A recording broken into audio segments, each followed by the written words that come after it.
Fear is a great force multiplier here. Keep a high growth founder at the edge and actually makes it a lot more interesting. There are two people, one became a billionaire and one became a millionaire. You could argue the person who made $1 billion worked way more harder, but I don't know if we can say the person worked 1,000 times harder. The use and leverage of technology and AI within the company. AI is a friend for all of us. There's definitely an element of operational efficiency. 4 or 5 years from now, we may never have more than 100 people. The need to have more than 100 people actually becomes a pain point. I think there's a broader wave around data, which was rising up. And we could see the data and elements of data security are going to be critical. What are the things that you usually don't get a chance to showcase from a challenge? The knowledge gap comes from ecosystem and proximity is still somewhat there. When it comes to opportunities, it's very easy to hypothetically convince yourself an opportunity has a massive amount of upside. We got a call from NASA. NASA signed up as a very early customer who really loved the idea of this IP being able to protect a lot of different scenarios. Hello. Before we get started with this episode, I quickly wanted to share that we are now a part of the Zerodha Media Network. Thank you so much for watching. Welcome to the Indian Silicon Valley podcast. I'm your host, Jibraj, and today I have with me an extremely interesting guest.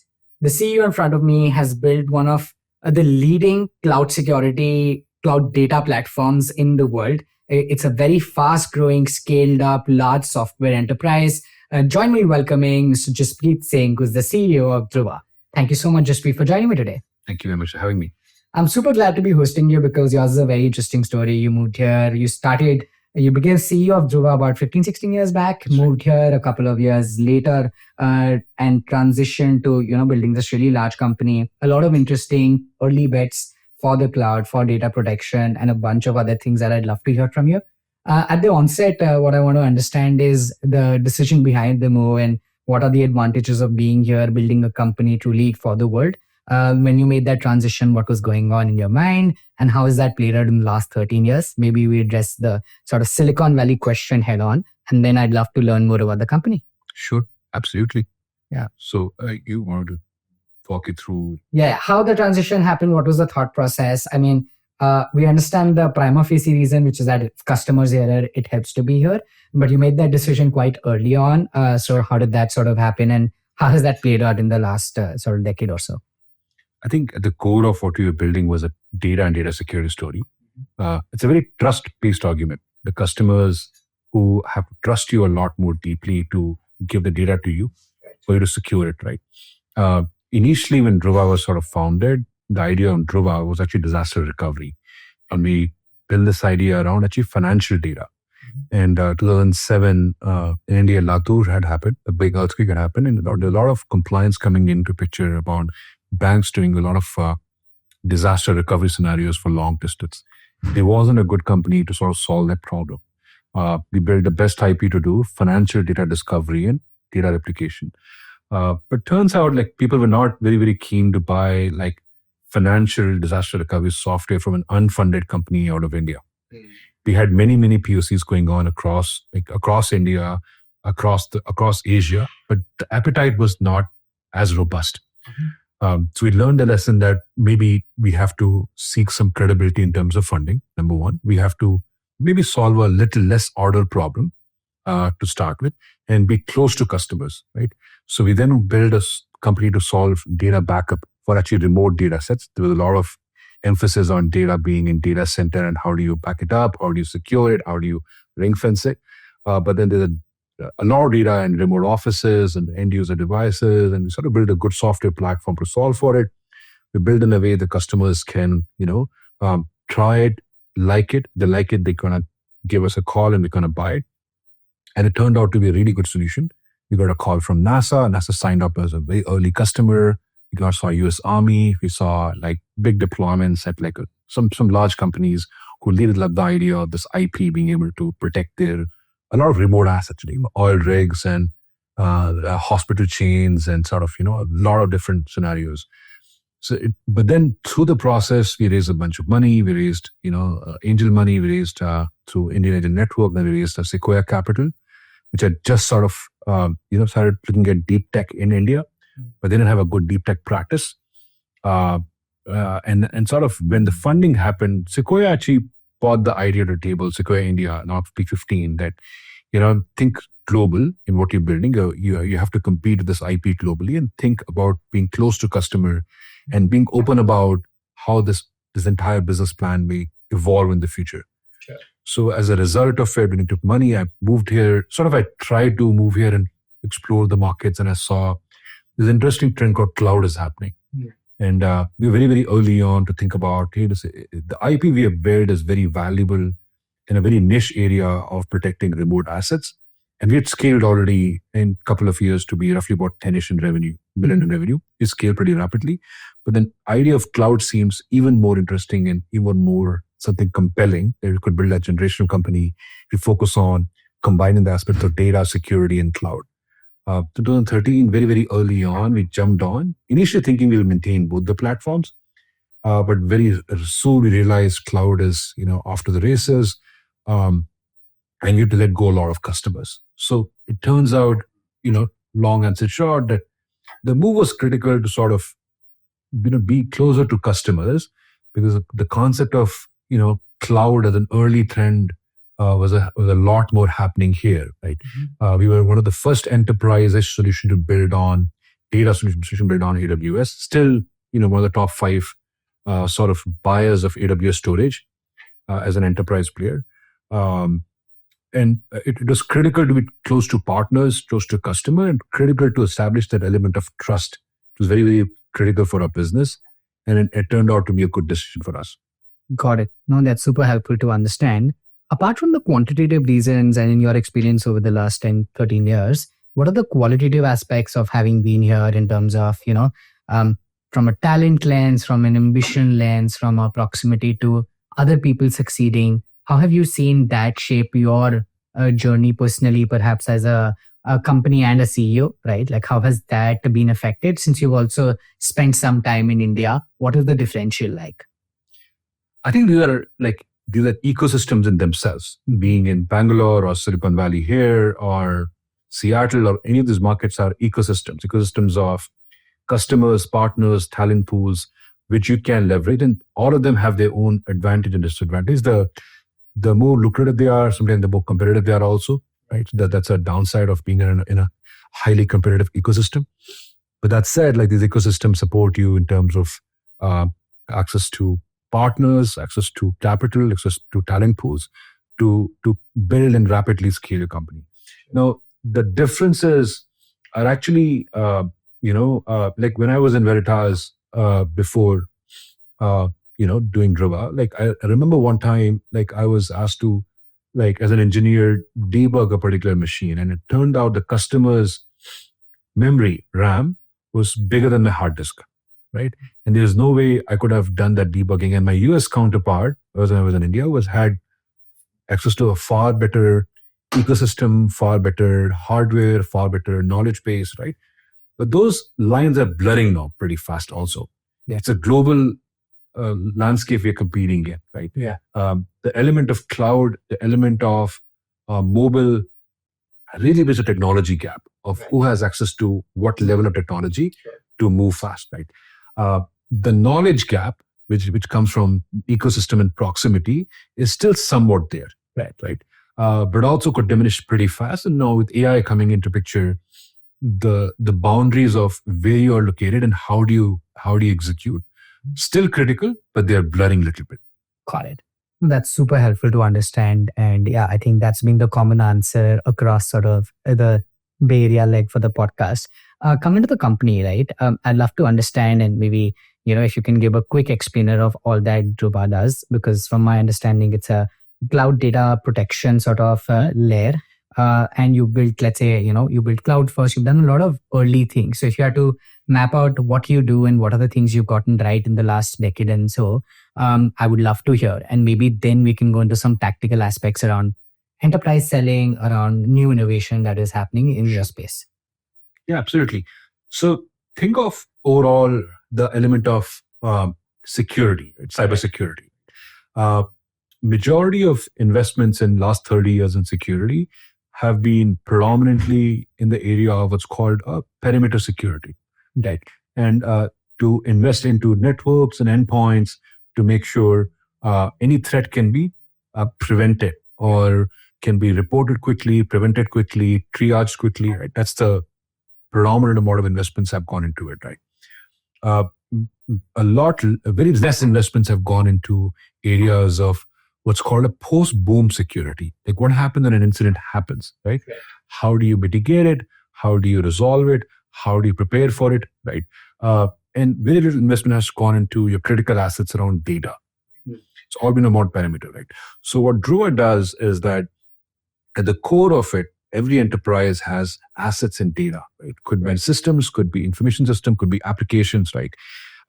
We build end-to-end processes to make sure, once an incident happens, how do you quickly recover? How do you quickly, discover, recover, run your forensics, run your legal, run your privacy, like all the post-facto, post-boom security stack. Right? It starts with a core job of making sure the core job of backup and recovery is very foundational in the elements of being able to recover from an incident is done well. But then it has to go deeply into understanding each threat, a cyber threat, a process threat like legal or compliance, or a human threat like exploitation of data. And how do you map these threats into data and activities and be able to, really defend this, detect it, but more critically, like recover it. Right? We're not the prevention, but we are sort of a recovery and post-facto profit, right? And be able to run, forensics on it or understand like elements of how data gets impacted in any incident across the company.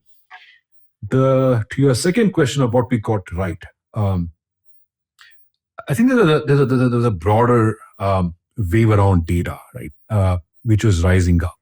And we could see the data and elements of data security are going to be critical. Okay? Recoverability, forensics, all those are critical, right?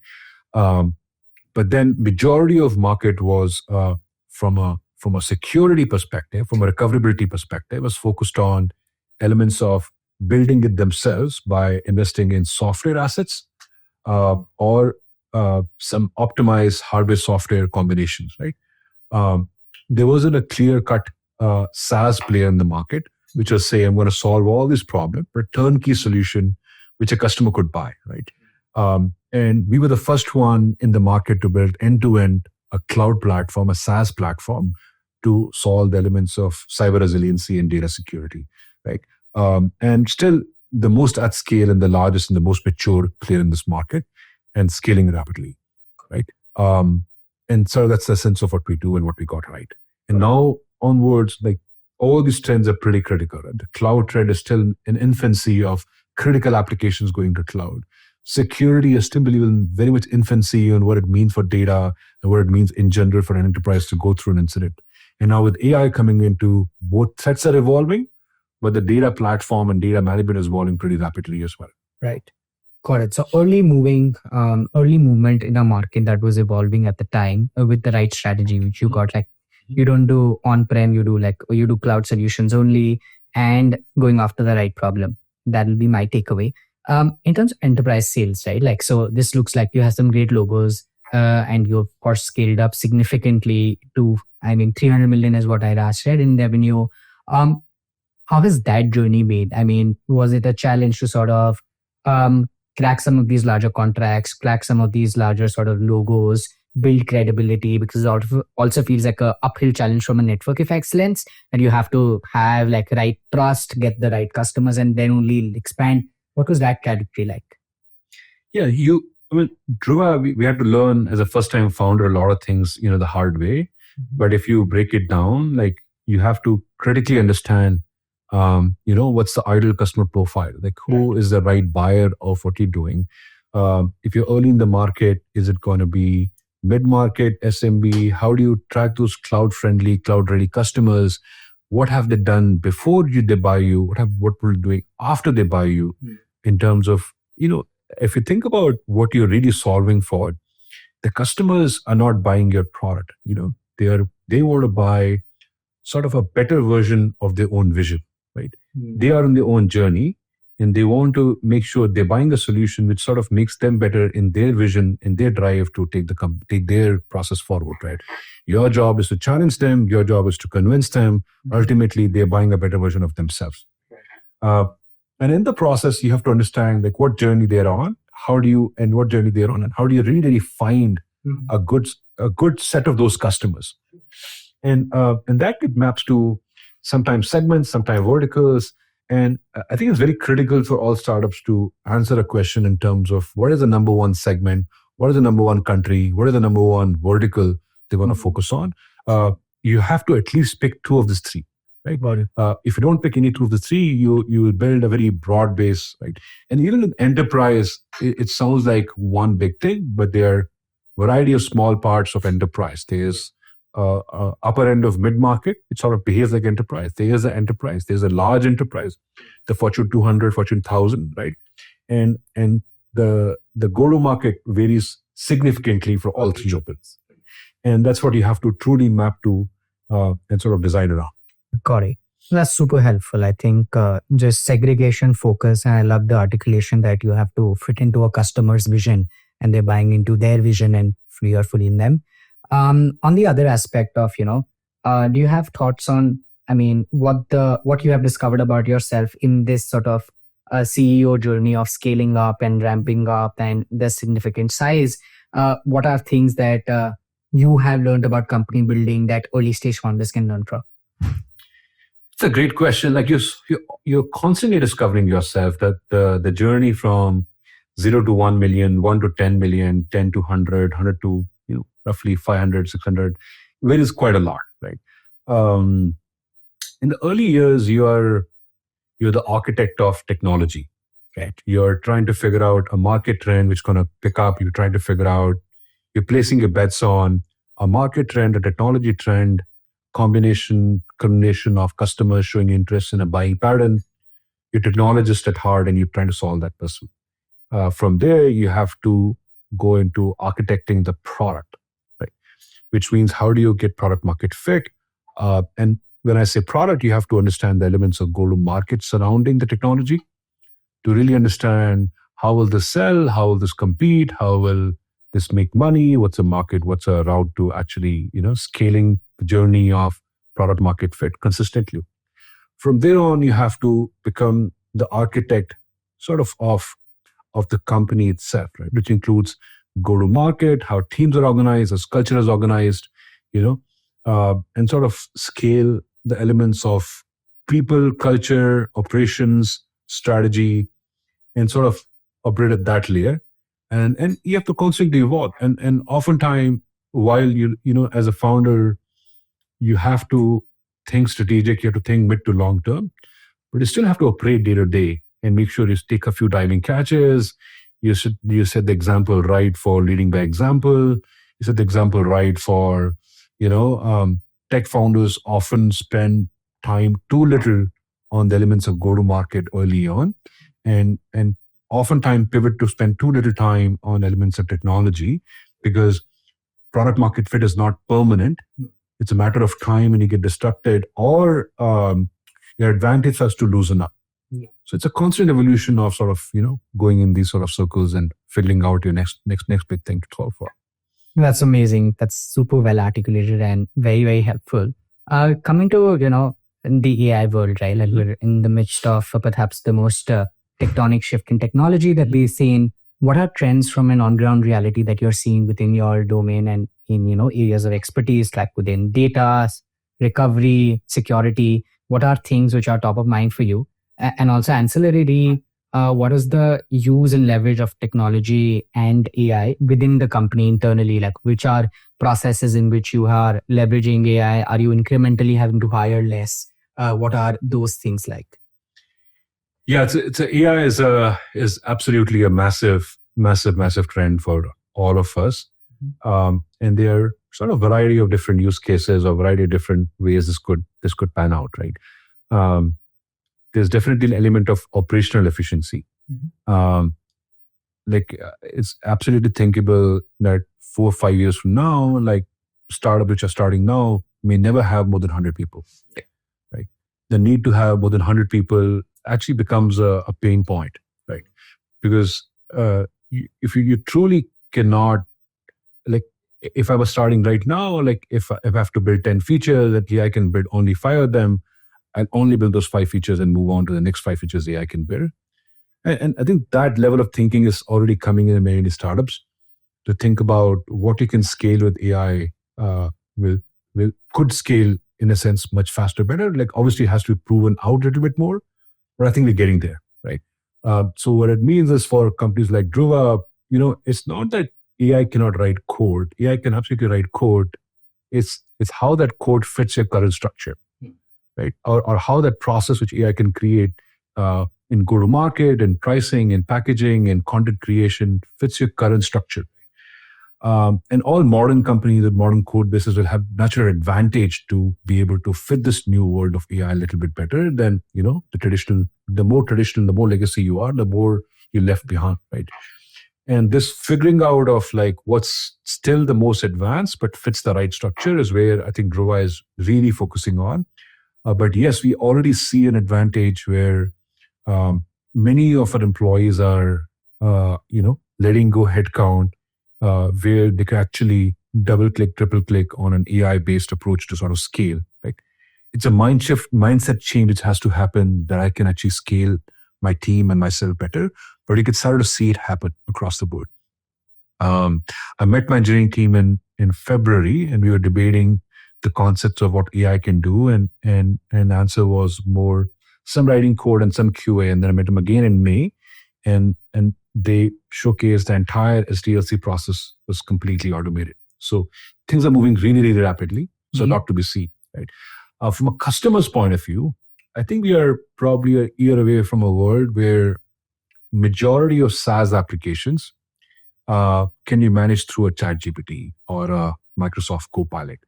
People wouldn't need the need to integrate data, the need to integrate processes today happen from software to software basis, and you operate a variety of different software stacks and integrate them well. That's a current architecture, right? The cloud is disrupting how these applications come to form and shape, how you build this application. But AI is going to disrupt the need to even integrate them or need to even operate them, right?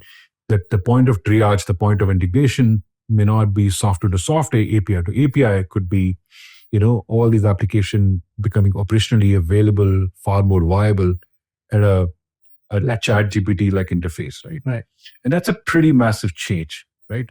And that change would mean that, how you agentify yourself, becomes a very critical part of the enterprise journey. It may take 1 year, it may take 2 years, it may take 3 years. It's very hard to predict given how fast AI is moving, but I can see that trend happening. And it sort of Druva is aligned in both these tracks. We're trying to make sure we have an AI first approach to start new processes and sort of question existing processes and how they fit the system. At the same time, how do you build the product? How do you integrate the product? How do you scale the product?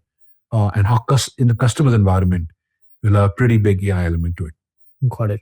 That's super helpful. Do you also have directional thoughts on what are the opportunities for newer startups within the security and data layer? Because, with a bunch of like agentification, voice agents, etc., security is becoming basically like questionable. Threats are of different kinds. Do you have a point of view on where startups can look at opportunities within your domains? Yeah, I think the more you go towards an agentic approach, the more you go towards, even frankly, the more you go towards cloud and agentic approach, the threat vectors are changing pretty rapidly, right? Like a company like Druva, right? Are we worried about threats coming from network or endpoint? Yes, we are, but not as critically. If majority of my work happens, from Salesforce to Snowflake to, a visualization layer, the need to protect perimeter, right, is not as critical as to need to protect the data, the data flow, permissions, identity. Some of those elements get far more critical, right? And I think that's the evolution enterprise will go to. Like in this new world of agentic AI and things being processed and run from a cloud, security threat vector may completely change, right? It's like insuring a house for a physical damage, to a fire or a flood warning, right? So you have to think about different threat vectors, and you have to buy a different kind of insurance and a different kind of preparation for it, right? Got it. Well, that's super helpful. I think we've covered the Druva journey and the AI trends. From a people lens in company building, do you have any sort of thoughts on where is there a talent differential? How do you sort of evolve your strategy around hiring some of the best people? Because the most common pattern on the podcast is founders talking about talent in a deeply tactical manner. What has been your sort of learning on getting that aspect of company building right? It's a great question, and I think I'll sort of give two examples and two answers here. I think sort of going back to the question of AI, which is critical in talent as well. Like if you even look at a country like US, roughly the US military budget, the overall defense budget is roughly about $900 billion. The last time the government announced massive reform in cybersecurity, the amount of spending was like $15-20 billion, right? If you look at where the majority of sort of conflicts are happening across the world, it's a lot of like drones and autonomous aircrafts and some laser guided missiles. It's not involving a lot of people, right, as such. So the threat vector, because Druva is in the business of security, is shifting from physical to cyber to cloud and AI, right? And your investments and talent has to sort of follow it. People to sort of understand this word, but how do you understand the word which hasn't happened yet, right?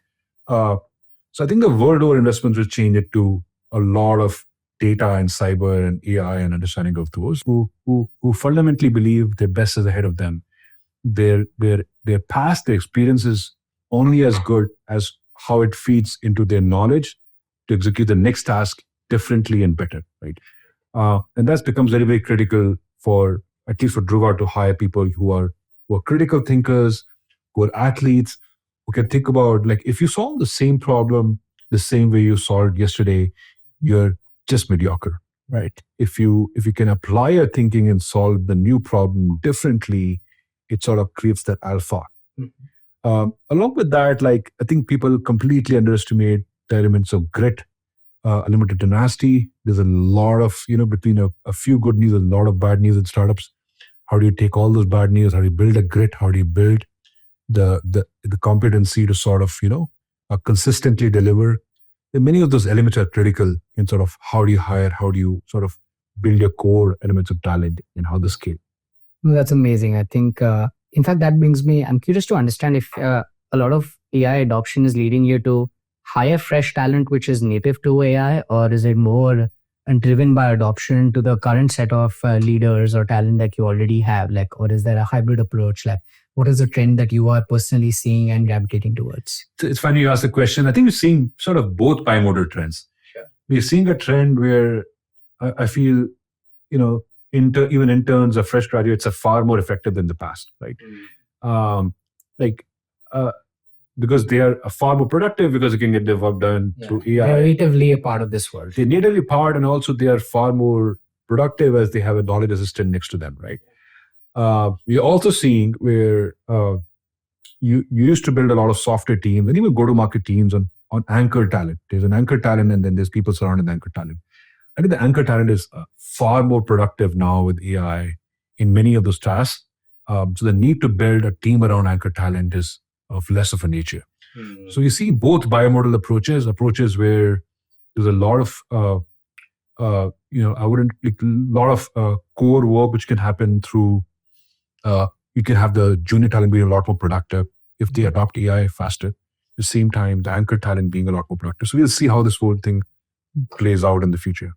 Just last bit, do you have quantitative sense on, if for every next $1 million that you were earning, you were hiring X number of people, will that like go down by a couple of like basis points, percentage points? Do you have a sense for that in a post-AI world from a talent lens? It varies quite a bit. Frankly, as a company scale, majority of money is spent on go-to-market. And that's where majority of spending happens. R&D and G&A and others becomes a smaller percentage of overall revenue spend. Absolutely. The go-to-market evolutions in a practical sense through AI, still while limited, right? It's still limited, right? Like while code creation, code integration, SDLC processes, some back office automation, knowledge discovery, knowledge simulation, is already content creation has already happened, right? And sort of happening pretty rapidly. The human-to-human interaction is still a lot of enterprises depends upon is getting better, but the aha moment hasn't happened where you can say, okay, I'm going to have, can I predict my engineer will be 30-40% more productive? I kind of can see that happening, right? Which means should Druva be hiring any more engineers? Like we will see. That world is not very, very far off, right? But the world where go-to-market teams can 30-40% more productive versus 10-15% more productive, like that TBD. Yeah. But but there are a lot of technologies coming in the picture which could really make it happen. Got it. No, this is super helpful. I think this was a very interesting segment. Now coming to perhaps, your learnings, your journey personally, I think a leadership style. I'd love to understand, it's been 15 plus years. A lot of people talk about like foundational motivations to build a company. What does that look like in your case? Like, what is it every day that you're telling yourself, or what is the message that you go to bed every day with? Like, what is that fundamental motivation driving you to build in a capitalistic world a startup and scale it and keep at it?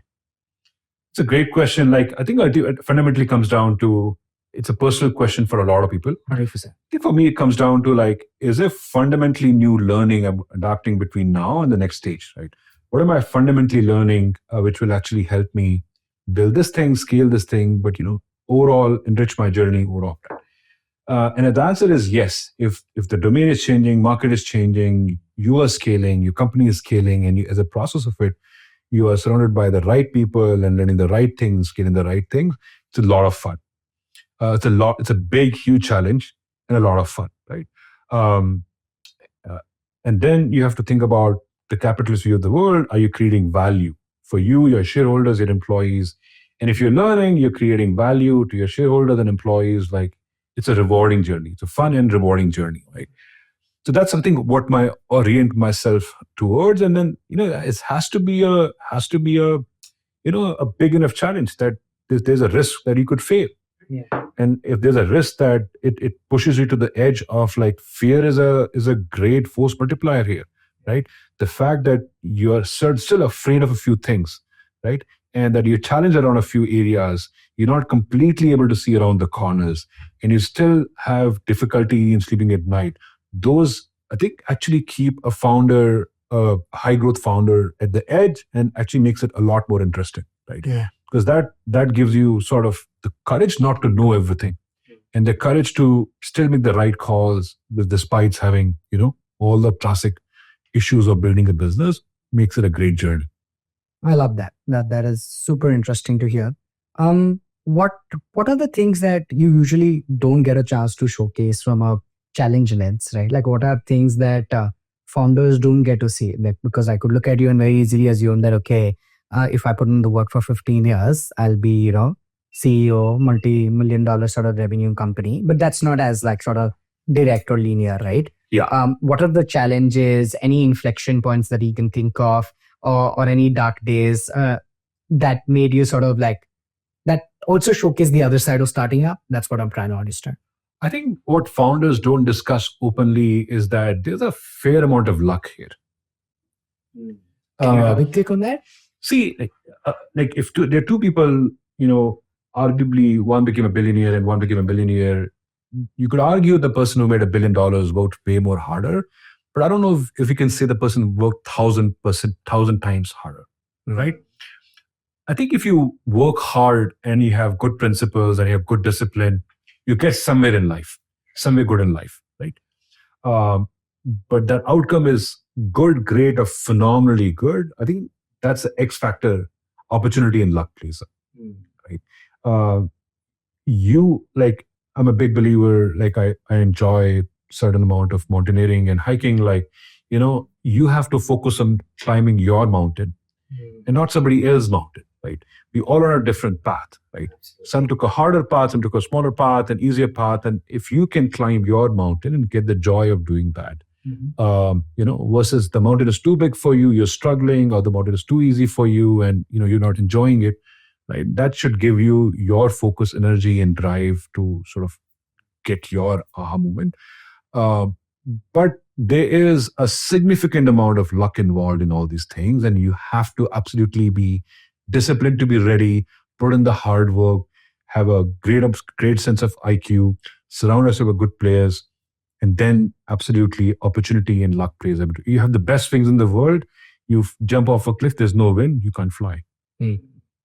Very interesting. I love how you position that. Is there any learning around how do you optimize luck in your favor?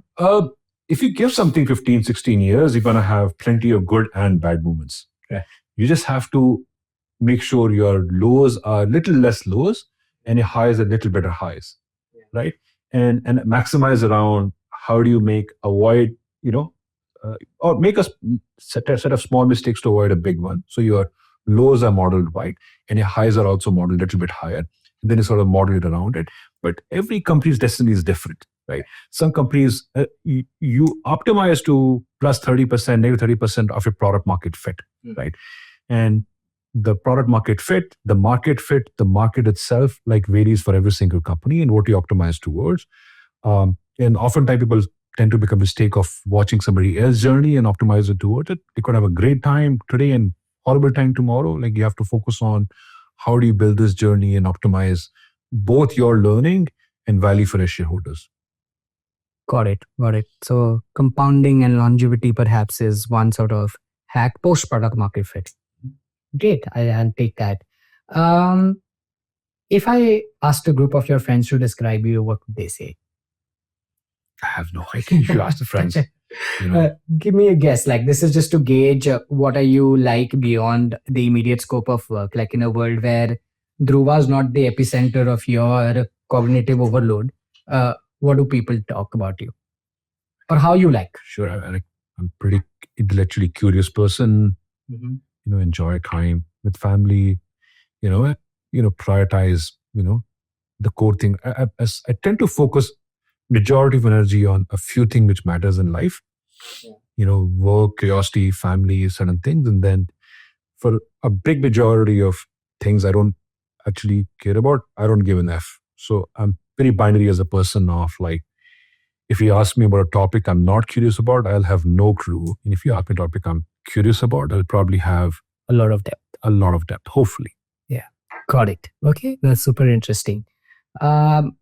For the second last question, a lot of people, a lot of successful CEOs talk about the role of people in their life, talent density, surrounding yourself with sort of great people beyond sort of your immediate internal team. Are there any such instances where you can share where, externally somebody sort of supported the Druva journey in a meaningful manner and you learned from them, or just again by being here where there is a lot of talent density, a lot of parallels to other people having built successful companies? How does that impact you? How has that played a role in your journey? Oh, totally. I think this is where ecosystems come in. I think you absolutely. I was massively helped by a lot of good people who touched Druva directly, indirectly.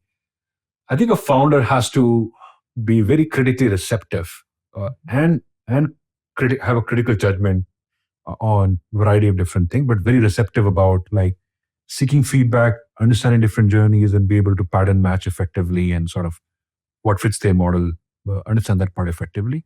So it's very, very critical for a founder to spend as much time outside the company than inside the company. So travel to meet customers, partners, some great board members, some advisors, all that plays a very critical role. I think I've traveled every single week since beginning of April.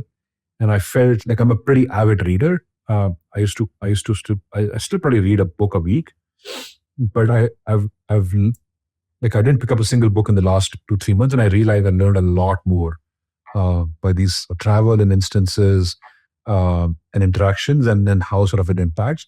There was this personal anecdote I had. There was this Netflix series. I actually don't watch much TV these days. I have young kids, but back in the days, this TV series called Heroes, and there was a character called, Hiro Nakamura, who could blend time equation, space-time equation. There was this person called Peter Petrelli who could pick up hours, talking to people. And everybody has a special power. Right? They were all heroes. And Peter Petrelli was he meet people and he used to accidentally pick powers. But they were sometimes great powers, sometimes pretty bad powers, right? Because you would meet people to read minds, great. You would meet people who could blow themselves up. So could Peter now. But in the event of it, I realized like if I can pick something to learn from, interesting from all my interactions, and make it cumulative, and something I can filter down, distill down, and sort of add to my journey. Being that meetup, it really makes it very, very enjoyable and effective to build a company. Yeah. Do you have a process around it? Like, just be curious. Start with an emphasis to learn. Be open-minded. Still be critical thinker. Not every advice is good advice, but yeah, just be open-minded. got it. Actually, you thought of something interesting. I'd love your thoughts. If you had to start up today, what would you do? If I have to start up today, Yes. I think I'm a very much focused on certain things I do, and then a whole bunch of things I have no clue about. Sure. And I think I get approached a lot for angel investing or advising or participating in a fundraise process. I just don't do any of that stuff. I'm just not good at that. Got it. So I'm being so hyper-focused, maybe to my own fault, on just doing certain things right. And if I have some more time, I'd rather give it to Druva and make sure it has the best outcome. And once I'm done, I'm done. Like I move on pretty quickly. But like I think for now, elements of there are many, many good opportunities. But I tend to like when it comes to opportunities, right? It's extremely, especially if you're in a VC world, right, or a early stage seed fund in your case. Like it's very easy to hypothetically convince yourself an opportunity has a massive amount of upside. Right. I have learned to invert the problem, right? And I have learned more from inverting the problem than building the upside case. I think you have to build the downside case more effectively. Interesting. And why could it fail and why could it not succeed or could be a hyper big success? And maybe I'm pessimist and that's what you build by scaling a large company. I tend to most often than not look at opportunity and invert them to understand what could go wrong. But most often than not tend to focus on all things Druva. Interesting. No, the reason to ask that question was to just understand that in the world of AI, in a world which is so fast evolving, if it didn't exist, what would you start up in today? And I think by extension, your answer is around data, around security, around recovery. Is that accurate? Yeah, I mean, look, you can pick up, in today's world, you can pick up a Fortune 500 company and very easily dissect it to think about how this company could be built all over again in AI. And is there an opportunity and point in time window to exploit it? Is the moat which the company has built exploitable in this given point in time frame, right? And I'm sure it's an oversimplistic view, but I think that can be repeated to find that right product market fit, to figure out this time window can be exploited for so and so opportunity given a wave in the market. And the wave in the market right now is AI. But obviously haven't applied the process, beyond. But right? directionally, I think this helps. Yes. Yeah, I think the idea is to help enough sort of like young founders, young in a company building journey, to maybe have a thought process around what the opportunity set to target is. And I think this is the interesting framework. First principles. You have to inherently be in the love with the problem. Good or bad has got to be your problem to solve, and you have to be inherently love with the product, not with the solution, but with the problem. That you absolutely believe in the problem to be solved, and you have 1,000 different ways it could fail or succeed, right? And that's how you became innately passionate, because the entrepreneur's journey is to place bets where nobody else would place bets, right? And they have to inherently believe in something the world will tell it's foolish idea. Yeah. No, absolutely. I think that is super helpful. For the last question, Jaspreet, we usually go to a point in time which is specific to somebody's life and ask them to take a hindsight view of it. So let's say the day you were joining Druva, if you could go back, tell yourself something, this is to benefit from all that you know today with the years of experience that you have spent building Druva, what would you tell yourself? And by extension, what can we learn? That's a great question. Maybe reflect upon it. Sure. I think there are many, many things. Obviously, if you introspect yourself, there are many great learnings if you look at the past. I think one critical learning that the problem you pick, the dream you pick has to be big, has to be gigantic, right? I think it took us 3 iterations in Druva. Like the first 5-6 years, we had to iterate on multiple ideas to get to the idea we're building today. We had to go through disaster recovery, go through software for remote offices and remote data sets, and then eventually build a cloud platform. Why we still had setbacks in cloud platform, but it was a giant idea, and giant idea inspires mission-driven people, inspires mission-driven capital, is fun to work with, it's fun to compete with. You enjoy the process of competition because you fundamentally believe in the idea and the market, and you have a lot of room to play, right? So yeah, I think the most critical thing is to have a gigantic vision. That's amazing. I love that. That's a great note to end on. This was an absolute pleasure. I think what you built is incredible, and it, I'm sure, inspires a bunch of younger entrepreneurs to look at the journey and go after something super audacious. Thank you for doing what you do, and thank you for being on the show. Thank you very much. Certainly. Hello. If you made it this far, you've probably watched the entire episode. And if you've done that, I'm really grateful.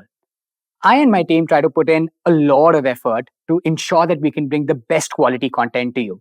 So if you liked the episode, if you watched it thus far, my request to you is to share it with people, to subscribe to the channel, and to ensure that we can keep growing.